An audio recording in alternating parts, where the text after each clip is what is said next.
Thank you my YouTube family. তো তোমরা সকাল থেকে আমাকে অনেকেই কংগ্রেচুলেট করেছো এবং অনেকে আমাকে জানিয়েছো যে দিদি তুমি কিভাবে দিদি নাম্বার ওয়ানে গেছো এবং দিদি নাম্বার ওয়ানে যেতে গেলে কোনো রকম টাকা পয়সা লাগে? একদমই না, সব কিছু তোমাদের সাথে শেয়ার করব। আর এই হলো আমার কাছে অনেক দামি একটা মেমেন্টো। হয়তো 100K প্লে বাটন আমি পাইনি, কিন্তু এটা আমার কাছে খুব দামি। তো চলো ভিডিওটা স্কিপ না করে সবাই দেখতে থাকো, আর কি কি ক্রাইটেরিয়া আছে সেটা তোমাদের সাথে শেয়ার করবো। আর পাশে থাকা বেল আইকনটা কিন্তু টিং করে বাজিয়ে দিও। তো চলো তোমাদের সাথে শেয়ার করি, পয়েন্ট টু পয়েন্ট তোমাদের সাথে শেয়ার করব। কিছু ভুল হলে আমাকে অবশ্যই মার্জনা করবে। তো চলো, প্রথম পয়েন্ট হচ্ছে, তোমরা জিজ্ঞেস করেছো আমাকে দিদি কিভাবে আমরা দিদি নাম্বার ওয়ানে যাব।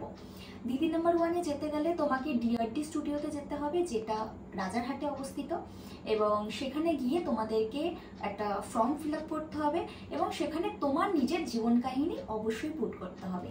যদি ওদের মনে হয় যে তুমি সেখানে যাওয়ার যোগ্য, তবেই কিন্তু তোমাকে 1 সপ্তাহের মধ্যে কল করবে। তুমি যদি 1 সপ্তাহের মধ্যে কল না পাও তাহলে ভাবে তুমি রিজেক্টেড। বাট এটা ভেবো না যে প্রথমবার রিজেক্টেড হলে সেকেন্ডবার যেতে পারবে না, অবশ্যই তোমরা সেখানে যেতে পারবে। আর যদি তোমাদের অন্য কোনো প্রশ্ন থাকে অবশ্যই আমাকে কমেন্ট করবে, আমি তার রিপ্লাই ওখানে দিয়ে দেবো। সেকেন্ড কোয়েশ্চেন হচ্ছে যে দিদি নাম্বার ওয়ানে যেতে গেলে কোনো রকম টাকা পয়সা লাগে কিনা। দেখো, আমার এক্সপিরিয়েন্স হচ্ছে, আমি তো উইনার হয়েছিলাম আর আমি ফার্স্ট থেকে লাস্ট রাউন্ড অব্দি প্রচুর গিফট জিতেছিলাম। আর সেখান থেকে আমার কিছু জিএসটি চার্জেস পড়েছিল। জিএসটি চার্জেস কিন্তু খুব একটা হাই ছিল না, সামান্য, মানে 3,500 টাকা সামথিং অ্যাপ্রক্সিমেট এরকমই একটা ছিল। আর আমার যেহেতু আইটি ফাইল ছিল, সেই জন্য আমি 6 মাস পর অ্যাপ্লাই করার পর ওই টাকাটাও রিটার্ন পেয়ে গেছি। তার মানে বোঝাতে পারছি যে ওখানে যেতে গেলে কোনো রকম টাকা পয়সাও লাগে না। 3 নম্বর প্রশ্ন আমাকে করেছে যে দিদি ওখানে যে কথাগুলো বলে সেগুলো কি স্ক্রিপ্টেড? একদমই না।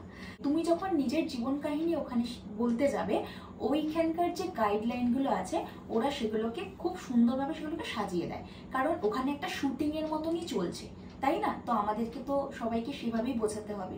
যেরকমটা আমরা নর্মালভাবে যেরকম কথা বলি ওরকম তো সেভাবে কথা বললে হবে না। তোমাকে তোমার লাইফস্টাইলটাকে খুব সুন্দরভাবে লোককে বুঝিয়ে দিতে হবে যে তুমি কিভাবে বড় হয়েছো, কিভাবে তোমার লাইফস্টাইল লিড করছো, সবটাই। তো ওইটুকু ওরা গাইড করে, কোনো রকম স্ক্রিপ্টেড কিছু নেই। ফোর্থ পয়েন্ট হচ্ছে যে ওখানে কতবার এই এপিসোডে শুটিং হয়। দিনে 3 বার হয়। আমার কল টাইম ছিল ভোর 5:30টা, তারপর ওদের বোধ হয় 2টোর সময় প্যাক আপ হয়, 2টোর সময় আবার হয়, দেন 5টার দিকে একটা হয়। 3 বার শুটিং হয় ওখানে। আমার কল টাইম ছিল 5:30টায়, কারণ মেকআপ থেকে শুরু করে সমস্ত কিছু ওরাই করে। আরেকটা কথা হচ্ছে, ওখানে যাওয়ার পর তোমাদেরকে ব্রেকফাস্ট কিন্তু ওরাই দেবে, আর গার্জেন তোমাকে নিয়ে যেতেই হবে, মিনিমাম 4 জন। এবার বলি কস্টিউমের কথা। তোমরা ভাবো যে ওখানে এত সুন্দর সুন্দর কস্টিউম কেন বা কি, ওরকম কোনো ব্যাপার নয়। হয়তো সেলিব্রিটিদের জন্য আলাদা কিছু কস্টিউম থাকে, আমার হয়তো জানা নেই, কিন্তু আমার বেলায় বলেছিল 4খানা কস্টিউম তোমার পছন্দ মতো নিয়ে আসবে। যদি সেটা শাড়ির এপিসোড হয় তো শাড়ি পরতে হবে, আর যদি গাউন মনে হয়, যদি গাউনের এপিসোড হয় তো গাউন পরতে হবে। তো আমি সব রকমই নিয়ে গেছিলাম, তার মধ্যে থেকে আমি গাউনটাই আমাকে দেওয়া হয়েছিল। যদি গাউনের মধ্যে কিছু রিলেটেড কিছু দরকার লাগে তাহলে কিন্তু ওখানকার ডিজাইনাররা আমাদেরকে প্রোভাইড করে, যেটা আমাকে করেছিল। এছাড়াও আমি আমার সমস্ত কিছু নিয়ে গেছিলাম। এটাই হলো ব্যাপার। এখানে এরকম কোনো ব্যাপার নেই, তোমাকেই তোমার কস্টিউম নিয়ে যেতে হবে আর গুছিয়ে সুন্দরভাবে নিয়ে যেতে হবে, যাতে তুমি তোমার জিনিসটা পরেই ওখানে সমস্ত কিছু করতে পারো। চলো আমি আমার পার্সোনাল একটা এক্সপিরিয়েন্স তোমাদের সাথে শেয়ার করি। সেটা হলো দিদি নাম্বার ওয়ান দেখতে যতটা ইজি মনে হয়, ওখানে গিয়ে খেলাটা কিন্তু ততটাই কঠিন, কারণ আমি খুব নার্ভাস ফিল করছিলাম। তাতে কিছু না, খুব কনফিডেন্স সহকারে খেললে তুমি উইনার কেন, তুমি অনেক কিছু হতে পারবে। ওখানে গেলে তুমি কম বেশি গিফট তো অবশ্যই জিতবে, সেই জেতার গিফটগুলো কিন্তু তোমাকে সেই দিনই পার্সেল নিতে হবে। এবার তুমি যদি সেই দিন পার্সেল না করো তাহলে কিন্তু নেক্সট যেদিন ওরা কুরিয়ার করবে সেই চার্জটা কিন্তু অনেক বেশি পড়বে। তাই আমি বলবো যারা যারা দিদি নাম্বার ওয়ানে যাবে তার আগে কিন্তু প্রিপারেশন নিয়ে যাবে। সেটা হলো তোমরা একটা ছোট গাড়ি হোক বা লরি, অ্যাটলিস্ট বুকিং নাম্বারটা নিজেদের বাড়ির আশেপাশে কারোর থেকে নিয়ে রাখবে, যাতে কল করলে তো ওই গিফটগুলো তারা রিসিভ করতে পারে। এবার ওখান থেকে যদি তোমরা ভাবো যে না আমরা আজকে নিয়ে যেতে পারবো না, যাই হোক, একটা আলমারি হোক বা একটা সোফা হোক, ওগুলো তো ওলা উবেরে করে আনা যায় না, একটা বড় কিছু জায়গা লাগে। সেই জন্যই বলছি, যদি ওদের পার্সোনাল ওদের থেকে কুরিয়ার করো তাহলে কিন্তু চার্জটা বেশি পড়বে।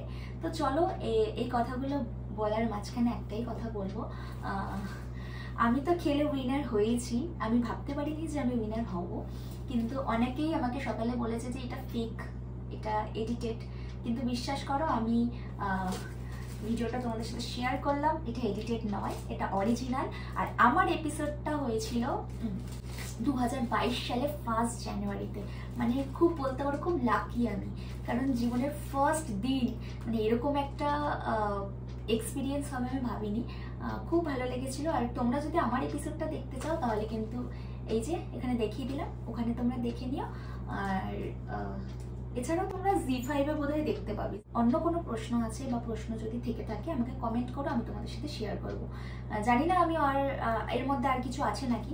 তবে লাস্ট আরেকটা কথা হচ্ছে, আমি উইনার যখন হয়েছি আমি কিন্তু একটা গোল্ড সেনকো গোল্ডের একটা চেন পেয়েছিলাম উইথ ডায়মন্ড, খুব সুন্দর। ওটাকে আমি যত্ন করে রেখেছি, খুব কম পড়তে দেখেছো বোধহয়, আমি খুব কমই পড়ি, ওটাকে যত্ন করে রেখেছি।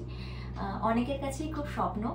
আরেকটা কথা হচ্ছে, আমি দাদাগিরিতে যাওয়ার জন্য অপরচুনিটি পেয়েছিলাম, বাট সত্যি এত ভয় লাগে যার জন্য আমি ওখানে গিয়ে উঠতে পারিনি। যেদিন আমি ইউটিউবে 100K মানে কমপ্লিট করতে পারবো সেদিন আমি অবশ্যই যাব, যদি আমার কাছে নেক্সট আবার অপরচুনিটি আসে। তো সেদিন প্লে বাটনের সাথে আমি দাদাগিরি জিততে যাব, অবশ্যই এটুকু কনফিডেন্স রাখবো। তো খুব ভালো থেকো, সুস্থ থেকো, আর আমার এই ছোট্ট চ্যানেলটাকে একটু সাবস্ক্রাইব করে দিও। খুব ভালো থেকো, টাটা।